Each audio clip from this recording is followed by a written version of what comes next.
Hi friends, నేను మీ విజయని.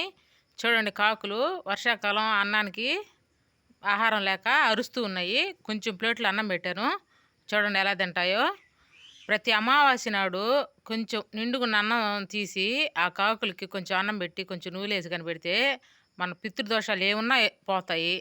రెండోది, మనకు చుట్టాలు వస్తే ఫస్ట్ కబురు చెప్పేది ఏంటి? కాకులు. చూడండి పాపం ఆహారం లేక పక్షులు ఎలా వెలవెల్లాడుతున్నాయో. రోజు కొంచెం మన మన గిన్నెలో ఉన్న అన్నం కొంచెం అట్ట పెడితే ఆ నోరు లేని పక్షులు తినేసి వెళ్ళిపోతాయి. అవి ఎటువంటి హాని చేయవు. చూడండి, పక్షులకు ఆహారం పెడదాం, వాటిని ఆరోగ్యంగా ఉంచుదాం, మనం ఆరోగ్యంగా ఉందాం. ఎటువంటి పితృదోషాలన్నా పోవడానికి ప్రతి అమావాస్యకి నిండుగున్న అన్నము నువ్వులు వేసి కాకులకి ఆహారంగా పెట్టండి. మీరు ఆరోగ్యంగా ఉంటారు, అందరికి మంచిగా జరుగుతుంది. Bye friends.